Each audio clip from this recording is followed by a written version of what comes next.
السلام علیکم ورحمۃ اللہ وبرکاتہ۔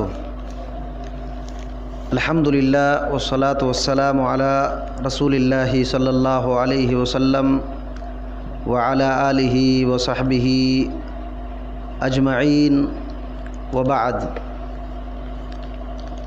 وما آتاکم الرسول فخذوہ وما نہاکم عنہ فانتہوا۔ تمام قسم کی تعریف اللہ رب العالمین ہی کے لیے لائق اور زیبا ہے، اور تمام نبیوں، رسولوں، پیغمبروں پر اللہ رب العالمین کی رحمتیں، برکتیں نازل ہوں۔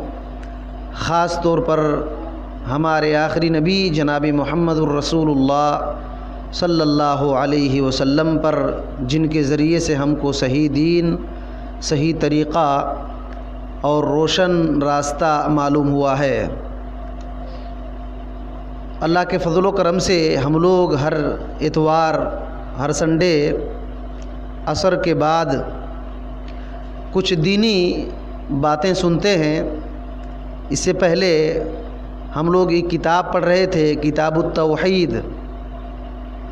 کتاب التوحید شیخ صالح الفوزان حفظہ اللہ کی، ایک تو محمد بن عبد الوہاب رحمۃ اللہ علیہ کی کتاب ہے، اور ایک شیخ صالح الفوزان حفظہ اللہ کی کتاب، اور ساتھ ساتھ کچھ باتیں اور بھی جو ضرورت کی باتیں ہیں، اہم ضروری باتیں، وہ سب بھی ساتھ ساتھ سنتے آ رہے ہیں۔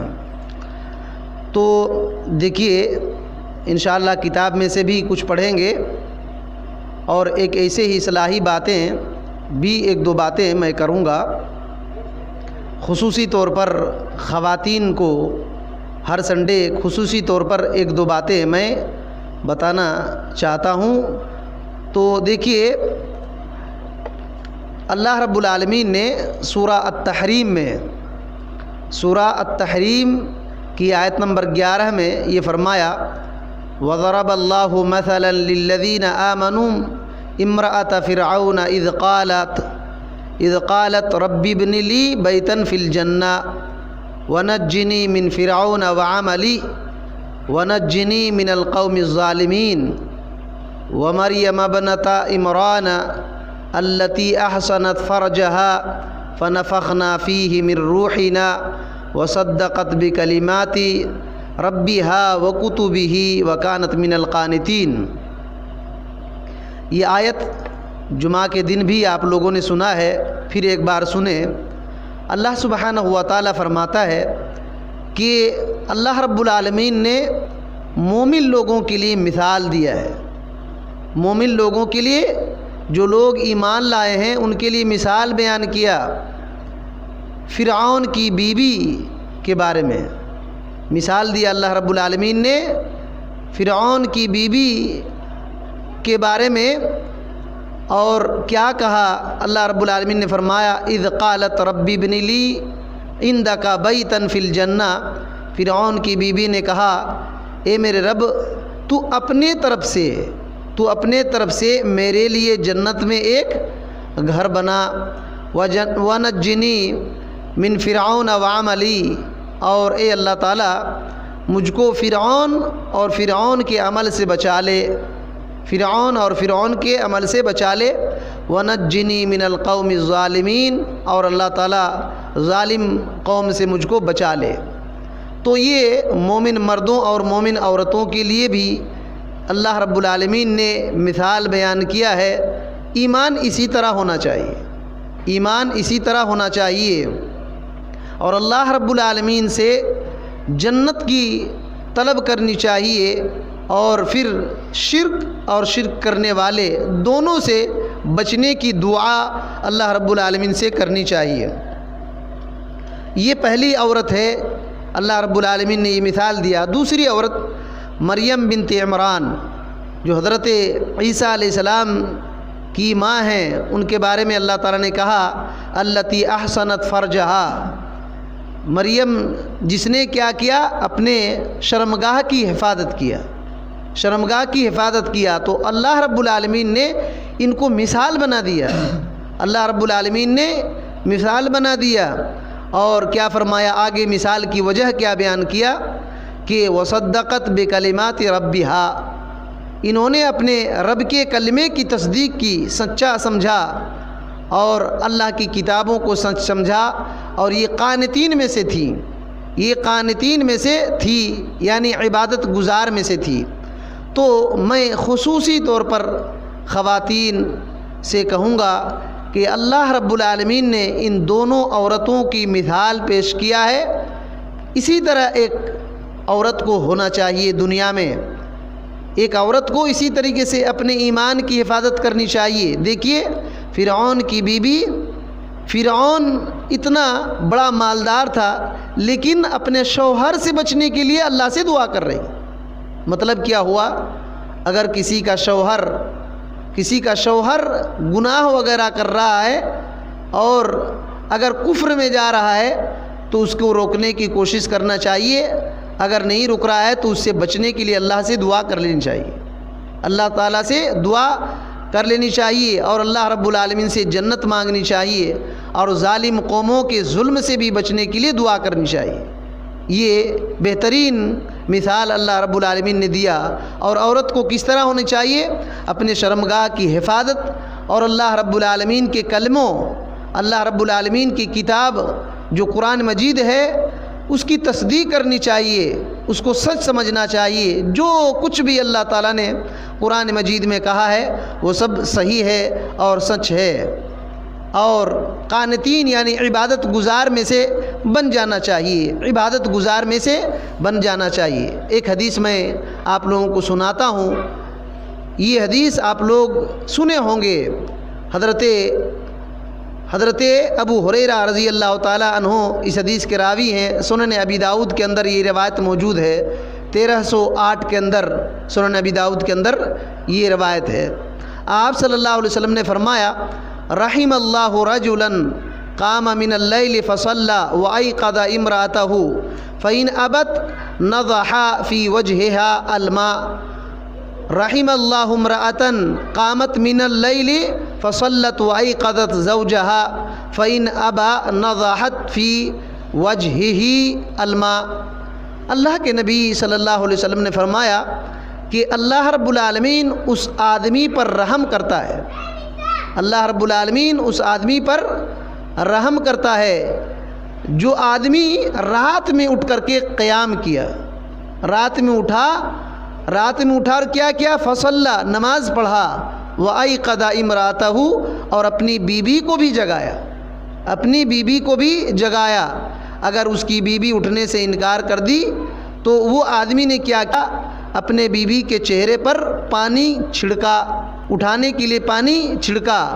تو ایسے آدمی پر اللہ رب العالمین رحم کرے گا، اور اس عورت پر اللہ تعالیٰ رحم فرمائے جو عورت رات کو اٹھتی ہے اور پھر نماز پڑھتی ہے اور اپنے شوہر کو بھی جگاتی ہے۔ اگر وہ عورت اٹھنے سے انکار کر دیتی ہے، وہ عورت اگر اٹھا رہی اپنے شوہر کو اور شوہر انکار کر دے رہا ہے تو عورت کیا کرتی ہے؟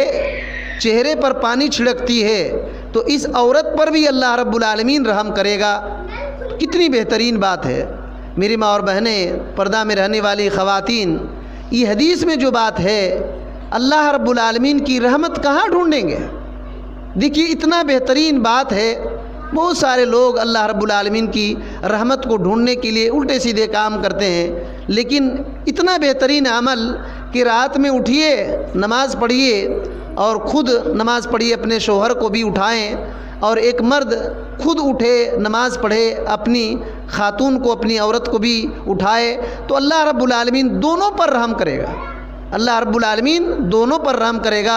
اور اللہ رب العالمین کی اگر رحمت مل گئی تو کتنی خوشی کی بات ہے۔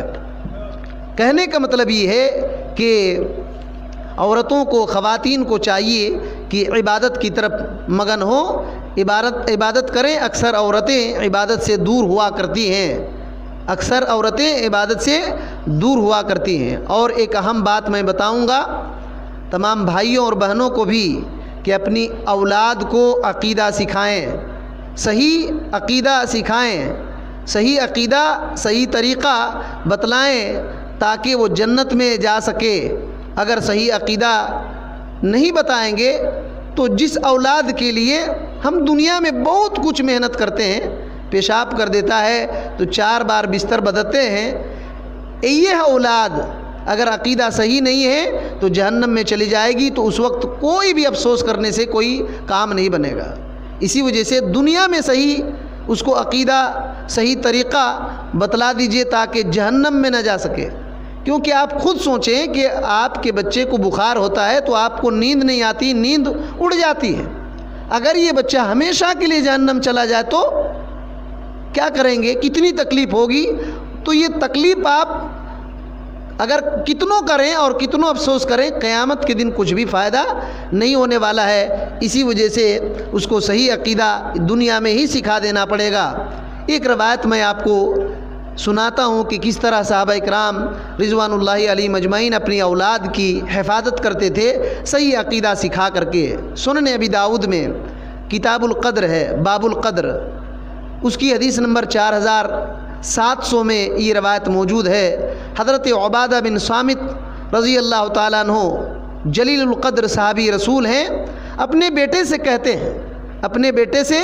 کہتے ہیں یا بنیا انک لن تجد طعم حقیقت الایمان حتی تعلم ان ما اصابک لم یکن لیخطئک وما اخطأک لم یکن لیصیبک سمعت رسول اللہ صلی اللہ علیہ وسلم یقول ان اول ما خلق اللہ القلم فقال له اكتب قال ربی وماذا اکتب مقادیر کل شیء تقوم الساعة یا بنی انی سمعت رسول اللہ صلی اللہ علیہ وسلم یقول من مات علی غیر ھذا فلیس منی۔ حضرت عبادہ بن صامت رضی اللہ تعالیٰ عنہ اپنے بیٹے سے کہتے ہیں کہ میرے بیٹے سنو انک لن تجد طعم حقیقت الایمان، تو ایمان کی حقیقت کا مزہ نہیں پا سکتا۔ دیکھیے اپنے بیٹے کو بٹھا کر کے کیا کہہ رہے ہیں؟ تو ایمان کی حقیقت کا مزہ اس وقت تک نہیں پا سکتا یہاں تک کہ تو یہ بات جان لے کہ جو کچھ بھی تمہیں ملا ہے، جو چیز بھی تم کو ملی ہے، جو کچھ بھی تم کو حاصل ہوا ہے، یہ چکنے والا نہیں تھا، ملنے ہی والی تھی۔ یہ تمام چیزیں تم کو ملنے ہی والی تھی، اور جو چیز تم کو نہیں ملی ہے تم کو وہ نہیں ملنے والی تھی، یعنی تقدیر پر ایمان۔ اور پھر کہا میرے بیٹے سنو، محمد رسول اللہ صلی اللہ علیہ وسلم کو میں نے یہ کہتے ہوئے سنا ہے کہ سب سے پہلی چیز اللہ رب العالمین نے قلم کو پیدا کیا۔ سب سے پہلی چیز اللہ رب العالمین نے قلم کو پیدا کیا اور کہا کہ تو لکھو، تو قلم نے کہا کیا لکھوں؟ تو اللہ رب العالمین نے کہا اکتب مقادیر کل شیء، ہر چیز کی تقدیر کو لکھ دو، ہر چیز کی تقدیر کو لکھو۔ کب تک کی چیز؟ قیامت تک جو بھی چیز آنے والی ہے سب کی تقدیر لکھ ڈال۔ اللہ رب العالمین نے سب سے پہلے قلم کو پیدا کیا اور کیا کہا؟ لکھو۔ قلم نے کہا کہ کیا لکھوں؟ تو اللہ رب العالمین نے کہا کہ قیامت تک جو بھی چیز ہونے والی ہے سب لکھ ڈال۔ اور پھر حضرت عبادہ بن صامت رضی اللہ تعالیٰ عنہ نے کہا اے میرے بیٹے، میں نے محمد الرسول اللہ صلی اللہ علیہ وسلم کو یہ کہتے ہوئے سنا ہے جو آدمی اس عقیدے کے علاوہ کسی دوسرے عقیدے پر مر جائے وہ ہم میں سے نہیں ہے، یعنی مسلمان نہیں ہے۔ اللہ اکبر! دیکھیں، غور کریں کہ ایک صحابی رسول اپنے بیٹے کو کیا تعلیم دے رہے ہیں۔ آج کل کوئی تھوڑا سا پڑھ لکھ لیتے ہیں تو سمجھتے ہیں اب اس کو بتانے کی کیا ضرورت ہے، اس کو تو وراثت میں مل جائے گی، تعلیم اس کو وراثت میں مل جائے گی، میرا بچہ ہے نا، سب کچھ حل ہو جائے گا۔ صحابی رسول کے ایمان پر کون شک کر سکتا ہے؟ لیکن پھر بھی صحابی رسول اپنے بچے کو یہ تعلیم دے رہے ہیں۔ دیکھیے اب یہاں غور کریں، بہت ساری چیزیں، اہم نقطے علمی فائدے آپ کو اس حدیث میں معلوم ہوں گے۔ پہلی بات تو یہ ہے ایمان کی حقیقت کا مزہ ہوتا ہے، ایمان کا مزہ ہوتا ہے، لیکن یہ مزہ کون چکھتے ہیں؟ جو آدمی اللہ رب العالمین کو رب مان کر کے راضی ہو گیا، اسلام کو دین مان کر کے راضی ہو گیا، اور جو آدمی محمد صلی اللہ علیہ وسلم کو اپنا رسول مان کر کے راضی ہو گیا، وہ ایمان کے مزہ کو چکھتا ہے، وہ ایمان کے مزہ کو چکھتا ہے، جیسے کہ دوسری حدیث میں بھی یہ بات موجود ہے۔ تو اسی وجہ سے جو آدمی ایمان کا مزہ چکھ لیتا ہے تو اس کو عبادت کرنے میں دل لگتا ہے، عبادت اس کی چھوٹتی نہیں ہے۔ آپ دیکھیں گے کتنوں ٹھنڈی ہو، کتنوں گرمی ہو، کتنوں مصیبت ہو، کتنوں برسات ہو، آدمی نماز پڑھتا ہے، روزہ رکھتا ہے، عبادت کرتا ہے، لیکن جس کے ایمان میں کھوٹ ہے گھر میں بیٹھے بیٹھے پار کر دے گا، رات پار ہوگی، دن پار ہوگا، لیکن وہ عبادت نہیں کرے گا، عبادت نہیں کرے گا وہ، کیونکہ ایمان میں کمزوری آ گئی ہے۔ ایمان کا جو مزہ ہے، چاشنی اور مٹھاس ہے، اس کو ملتا نہیں ہے، اس کو ملتا نہیں ہے۔ تو ایمان کا مزہ اس بات پر بھی آپ کو ملے گا جب آپ تقدیر پر ایمان لائیں گے۔ تقدیر پر ایمان جس کو نہیں ہے اس کو ایمان کا مزہ نہیں ملتا، تقدیر پر جس کو ایمان نہیں ہے اس کو ایمان کا مزہ نہیں ملتا۔ اسی وجہ سے آپ دیکھیں گے ذرا سی مصیبت آئی تو بندہ اللہ تعالیٰ کو برا بھلا کہنا شروع کرتا ہے۔ کیوں ایسا کرتا ہے؟ کیونکہ تقدیر پر ایمان نہیں ہے۔ بخار آ گیا تو اللہ کو گالی دے گا، اور تجارت میں نقصان ہو گیا تو اللہ رب العالمین کو برا بھلا کہے گا، حالانکہ وہ ایسا کیوں کر رہا ہے؟ یہ ایمان، تقدیر کے ایمان میں اس کو کھوٹ ہے۔ اگر تقدیر پر ایمان ہوتا تو یہ تقدیر پر ایمان لانے میں بات داخل ہے کہ جو کچھ بھی ہم کو نفع نقصان مل رہا ہے اللہ نے ہمارے بارے میں لکھ دیا ہے، ہمارے بارے میں لکھ دیا ہے، وہ ملنا ہی ملنا ہے، وہ ملنا ہی ملنا ہے۔ ہم کو پتہ نہیں ہمارے بارے میں کیا لکھا ہے، لیکن یاد رکھیے زندگی بھر ہم کو جو کچھ بھی ہونا ہے سب اللہ تعالیٰ نے لکھ دیا ہے، سب اللہ تعالیٰ نے لکھ دیا ہے۔ ایک بات، اہم عقیدے کی بات اس حدیث سے یہ بھی معلوم ہوتی ہے کہ حضرت عبادہ بن صامت رضی اللہ تعالیٰ عنہ کیا کہتے ہیں کہ اللہ تعالیٰ نے سب سے پہلے قلم کو پیدا کیا۔ دیکھیے، سب سے پہلے قلم کو پیدا کیا۔ آج لوگ کیا کہتے ہیں؟ سب سے پہلے محمد الرسول اللہ صلی اللہ علیہ وسلم کو پیدا کیا اللہ تعالیٰ نے، ایسا کہتے ہیں کہ نہیں؟ یہ اس حدیث کے خلاف ہے، محمد الرسول اللہ صلی اللہ علیہ وسلم کے عقیدے کے خلاف ہے، صحابہ کرام کے عقیدے کے خلاف ہے۔ جو آدمی کہتے ہیں کہ سب سے پہلے اللہ تعالیٰ نے محمد الرسول اللہ صلی اللہ علیہ وسلم کو پیدا کیا، اور کیا عقیدہ رکھتے ہیں کہ اللہ نے اپنے نور سے پیدا کیا، بہت غلط بات ہے۔ کہتے ہیں کہ اللہ کے نبی صلی اللہ علیہ وسلم نور من نور اللہ ہیں، اللہ کے نور کا حصہ ہیں۔ یاد رکھیے یہ عقیدہ مسلمان کا نہیں ہے، یہ عقیدہ مسلمانوں کا نہیں ہے، یہ عقیدہ کرسچنوں کا ہے، یہ عقیدہ کرسچنوں کا اور عیسائیوں کا ہے۔ ان لوگوں نے عیسیٰ علیہ السلام کے بارے میں کہا کہ حضرت عیسیٰ علیہ السلام اللہ کے بیٹے ہیں، مریم کے بارے میں کہا کہ اللہ کی بیوی ہیں، تینوں کو ملا کر کے ایک اللہ ہوئے، ایک اللہ ہوئے، تینوں کو ملا کر کے۔ تو یہی حالت ان لوگوں کی ہے جو کہتے ہیں کہ اللہ کے نبی صلی اللہ علیہ وسلم اللہ کے نور کا ایک حصہ ہیں، اللہ کے ایک نور کا حصہ ہے۔ یہ روایت پیش کرتے ہیں نور من نور اللہ، یہ گڑھی ہوئی حدیث ہے، بنائی ہوئی روایت ہے، یہ صحیح بات نہیں ہے۔ تو یہ جو عقیدہ رکھتے ہیں یہ غلط ہے، اس سے جلدی باہر نکلیے، نہیں تو یاد رکھیے خیر نہیں ہے۔ یہ عقیدہ بہت گندا عقیدہ ہے، اللہ رب العالمین کی ذات پر انگلی اٹھانے والا عقیدہ ہے، لیکن بہت سارے لوگ یہ عقیدہ رکھتے ہیں۔ اور کیا کہتے ہیں کہ سب سے پہلے اللہ تعالیٰ نے محمد صلی اللہ علیہ وسلم کو پیدا کیا، اور کیا کہتے ہیں جنت کے چوکھٹ پر لا الہ الا اللہ محمد الرسول اللہ لکھا ہوا ہے۔ آدم علیہ السلام نے غلطی کیا تو یہی کلمہ دیکھا اور پھر استغفار کیا۔ یہ سب جھوٹی حدیثیں ہیں، یہ سب جھوٹی حدیثیں ہیں۔ یہ صحیح حدیث ہے کہ اللہ رب العالمین نے سب سے پہلے قلم کو پیدا کیا، سب سے پہلے قلم کو پیدا کیا۔ اور ایک بات معلوم ہوئی کہ قیامت تک جو بھی چیز پیدا ہوگی اور جس چیز کے بارے میں جو پیدا ہوگی، ہر چیز کے بارے میں کیا ہونے والا ہے سب اللہ نے لکھ دیا ہے، سب اللہ نے لکھوا دیا ہے۔ اسی کو تقدیر کہتے ہیں، اسی کو تقدیر کہتے ہیں۔ تقدیر سے کوئی آدمی بھاگ نہیں سکتا ہے، تقدیر سے کوئی آدمی بھاگ نہیں سکتا ہے، اس پر ایمان لانے کی ضرورت ہے۔ اور ایک بات معلوم ہوئی کہ جو آدمی تقدیر پر ایمان نہیں رکھتا وہ آدمی مسلمان نہیں ہے. جو آدمی تقدیر پر ایمان نہیں رکھتا وہ آدمی مسلمان نہیں ہے. یاد رکھیے تقدیر کے انکار کرنے پر ایک فرقہ ہی نکل گیا، ایک فرقہ ہی نکل گیا جس کا نام قدریہ ہے. فرقہ قدریہ ہے، یہ بصرہ سے نکلا تھا، بصرہ سے نکلا تھا.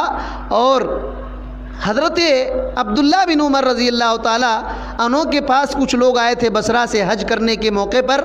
تو انہوں نے کہا کہ عبداللہ بن عمر رضی اللہ تعالیٰ عنہ، ہمارے گاؤں میں کچھ لوگ ایسا پیدا ہو گئے ہیں کہ تقدیر کا انکار کر رہے ہیں، کہتے ہیں کہ تقدیر کوئی چیز ہی نہیں ہے. تو حضرت عبداللہ بن عمر رضی اللہ تعالیٰ عنہ نے کہا کہ جاؤ ان سے اگر ملاقات ہوگی تو کہہ دینا کہ ہمارا تم سے کوئی تعلق نہیں ہے، ہمارا تم سے کوئی تعلق نہیں ہے. اگر تم اسی حالت میں مر گئے تو تم محمد الرسول اللہ صلی اللہ علیہ وسلم کے دین پر نہیں مرو گے، محمد الرسول اللہ صلی اللہ علیہ وسلم کے دین پر نہیں مرو گے. میرے بھائی اور بزرگوں، دوستو اور پردہ میں رہنے والی میری ماں اور بہنیں، اس حدیث پر غور کریں کہ ایک صحابی رسول اپنے بچے کو یہ عقیدے کی بات سکھا رہے ہیں. اپنے بچوں کو کیوں نہیں عقیدہ سکھاتے ہیں، کیوں نہیں اسلام کی باتیں بتاتے ہیں؟ جس بچے کے بارے میں آپ کو یہ فکر لگی ہوتی ہے کہ اگر بخار ہو جائے تو آپ تڑپ جاتے ہیں، ڈاکٹروں کے پاس 15 بار گھومتے ہیں، رات میں نیند نہیں آئی تو پھر پریشان ہو جاتے ہیں. اس بچے کے بارے میں آخرت میں کیوں نہیں سوچتے کہ اگر یہ بچہ جہنم میں چلا جائے ہمیشہ کے لیے تو آپ کتنوں پریشان ہوں؟ آپ کے پریشان ہونے سے کچھ بھی کام نہیں بنے گا. تو آخرت کے بارے میں سوچئے. دنیا سے زیادہ یہ صحابہ کرام رضوان اللہ علیہم اجمعین ایسا کیا کرتے تھے، ایسا کیا کرتے تھے. تو صحابہ کرام رضوان اللہ علیہم اجمعین کے زمانے میں جو عورتیں تھیں اپنے بچوں کو بھی فکر کرتی تھی اور دوسرے کے لیے بھی فکر کرتی تھی. حضرت عائشہ رضی اللہ تعالی عنہا کی ایک شاگردہ تھی، عورت شاگردہ، اس کا نام معاذہ تھا، معاذہ الادویہ. دیکھیے کیسے کیسے ہمارے اسلاف کی عورتیں تھیں، دیندار خاتون تھی. اور آج دیکھنے میں بڑی پریشانی ہوتی ہے کہ یہ عورتوں کے پاس کچھ دین ہے کہ نہیں، کچھ دین ہے کہ نہیں. یہ تعجب ہوتا ہے، یہ تعجب ہوتا ہے کیونکہ دین کی جھلک نہیں دکھائی دیتی ہے، نہ ان کے بچوں پر، نہ ان کے شوہروں پر، نہ خود ان پر.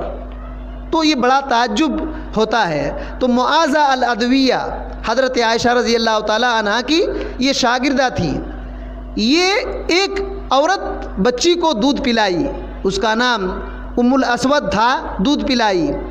تو معاذہ الادویہ جو عائشہ رضی اللہ تعالی عنہا کی شاگردہ تھی، دودھ پلانے والی بچی سے کہہ رہی ہیں، جب بڑی ہو گئی تو کہہ رہی ہے لا تفسدی رضائی بعقل الحرام فإنی جہدت جہدی حین ارضعتک اللہ آکل الا حلالا.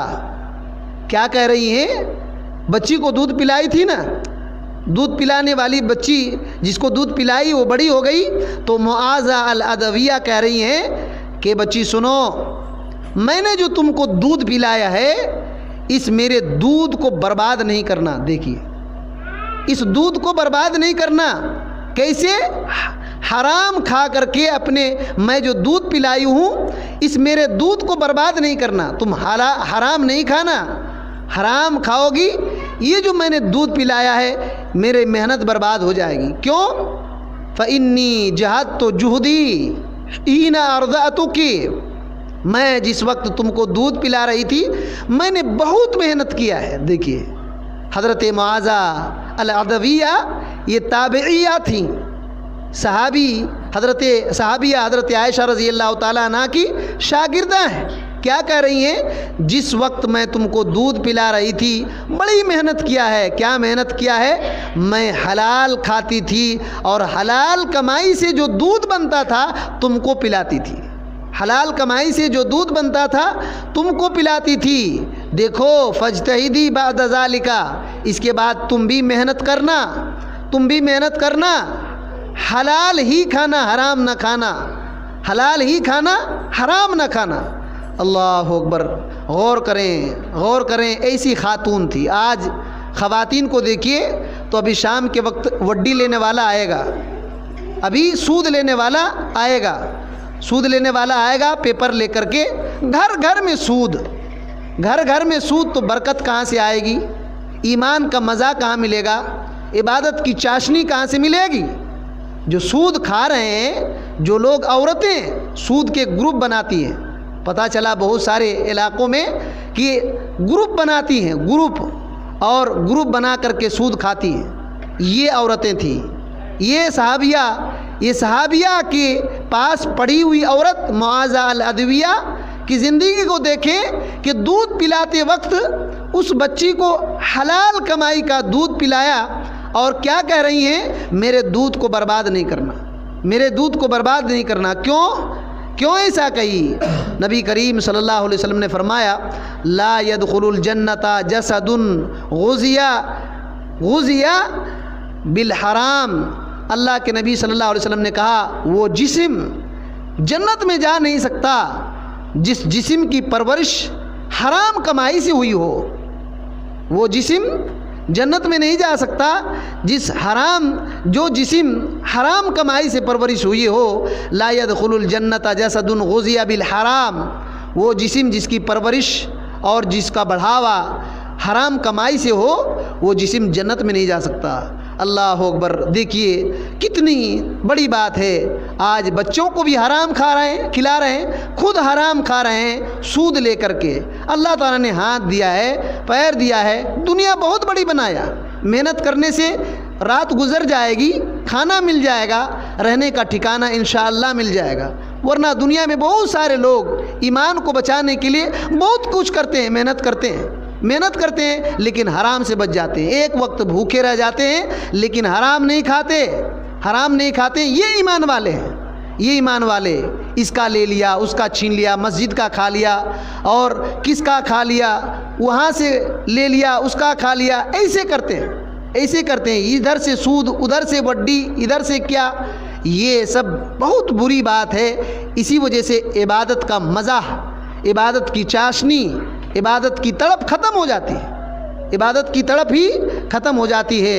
آپ کو معلوم ہونا چاہیے محمد الرسول اللہ صلی اللہ علیہ وسلم کے نواسہ حضرت حسن رضی اللہ تعالیٰ عنہ نے صدقے کا ایک کھجور اٹھا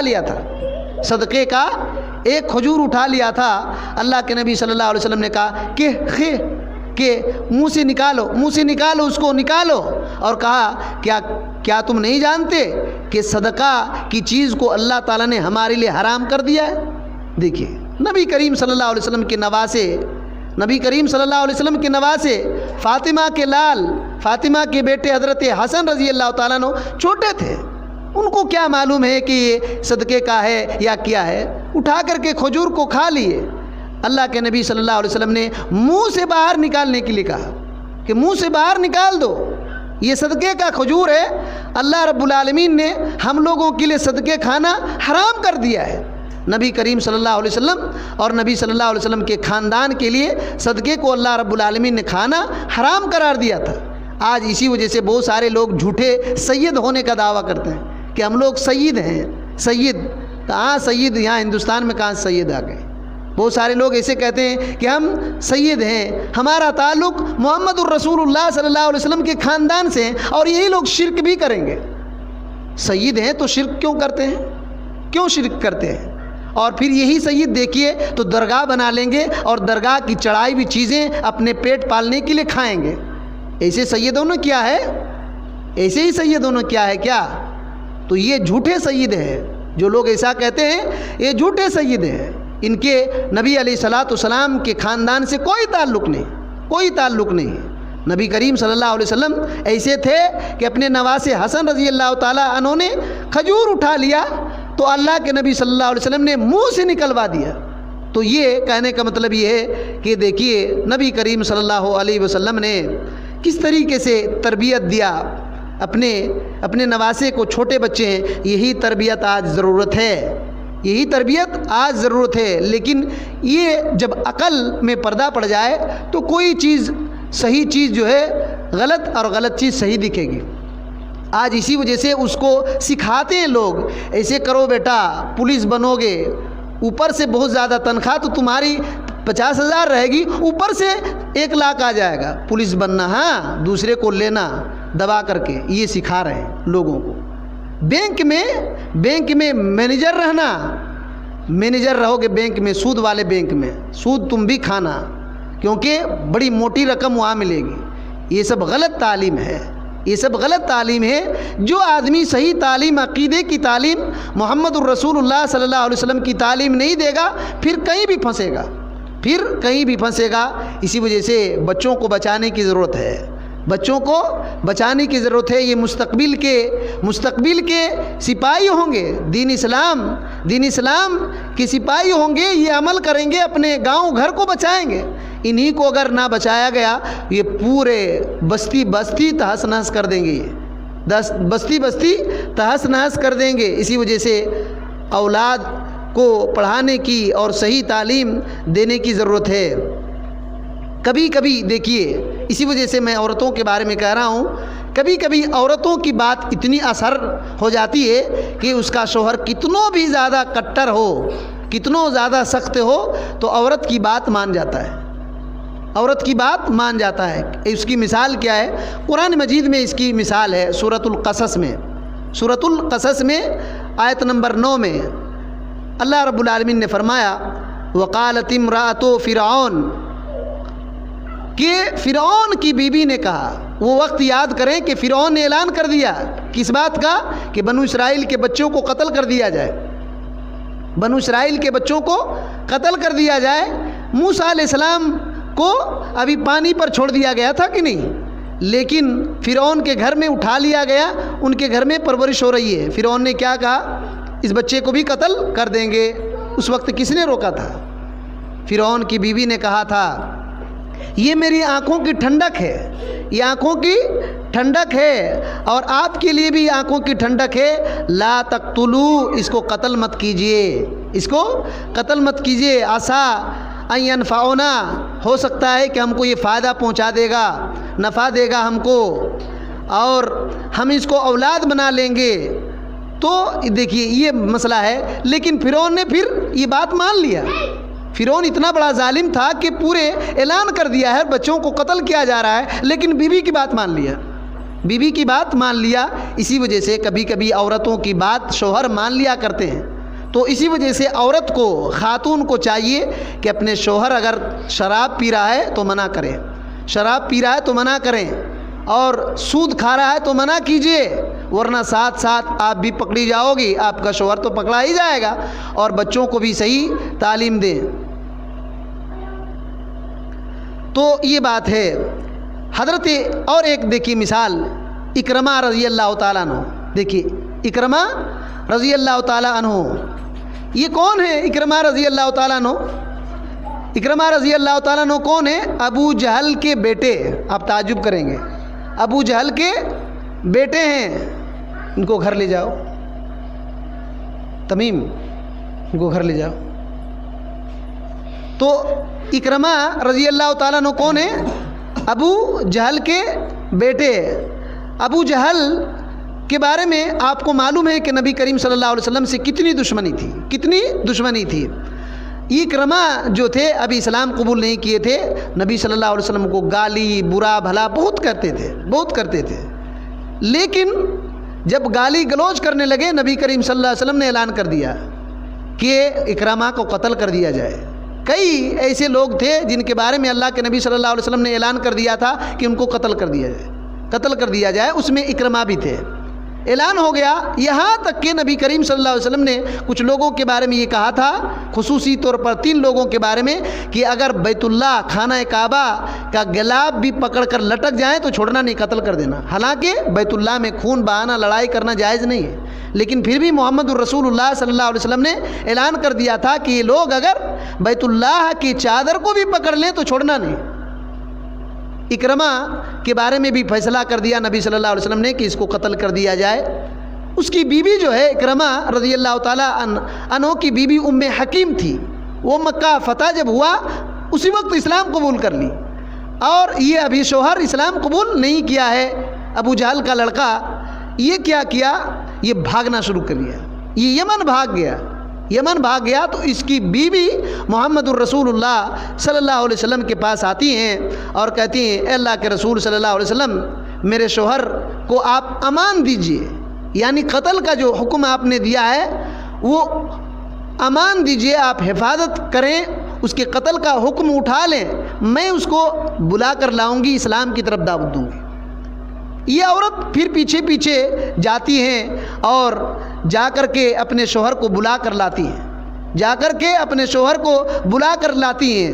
تاریخ میں یہ بات ہے کہ جا کر کہتی ہے جئتک من عند افضل الناس و ابر الناس، اپنے شوہر کو کہتی ہے اے اکرمہ میں لوگوں میں سب سے افضل آدمی کے پاس سے آ رہی ہوں، یعنی محمد الرسول اللہ صلی اللہ علیہ وسلم کے پاس سے آ رہی ہوں، سب سے نیک انسان کے پاس سے آ رہی ہوں، خیر الناس اور سب سے بہترین آدمی کے پاس سے آ رہی ہوں، لا تہلک نفسک، اپنے نفس کو ہلاک مت کرو، اپنے آپ کو برباد مت ہو جاؤ، چلو محمد الرسول اللہ صلی اللہ علیہ وسلم کے پاس لے کر کے چلتی ہوں۔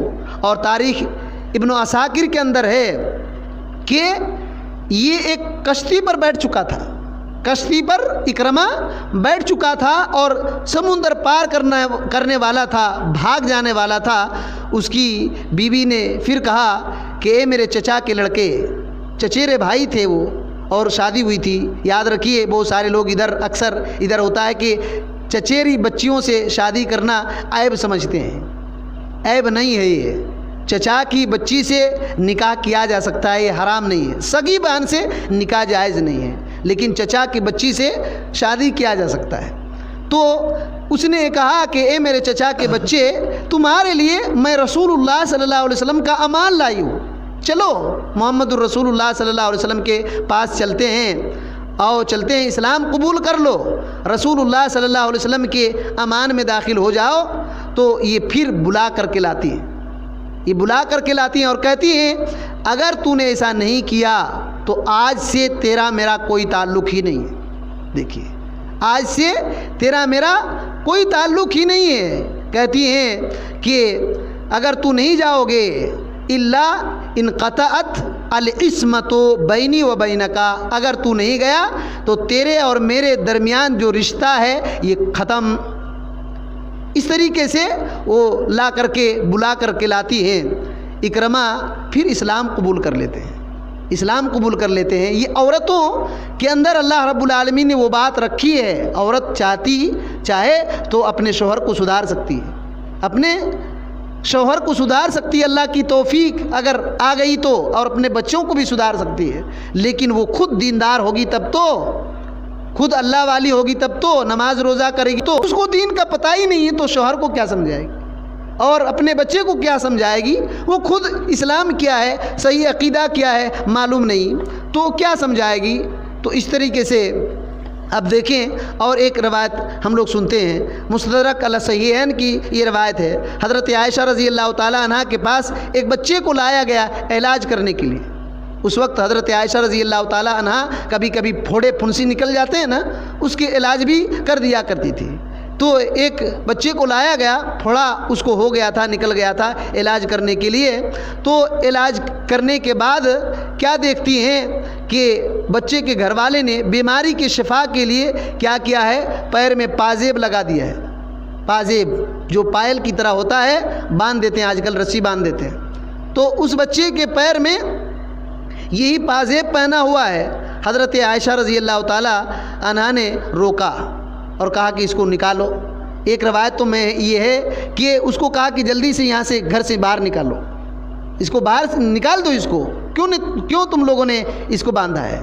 اور ایک روایت میں ہے کہ اگر پہلے مجھ کو معلوم ہوتا تو اس کو علاج ہی نہیں کرتی، علاج ہی نہیں کرتی۔ تو یہ عورت اتنا زیادہ دین کی حفاظت کرتی تھی، دوسرے کے بھی بچوں کو اور اپنے بھی بچوں کو۔ حضرت ابو بکر رضی اللہ تعالیٰ عنہ کے بیٹے کا ایک نام عبد الرحمن تھا، حضرت ابو بکر صدیق رضی اللہ تعالیٰ عنہ کے ایک بیٹے کا نام عبد الرحمن تھا، اور حضرت ابو بکر صدیق رضی اللہ تعالیٰ عنہ کی بیٹی کون ہے؟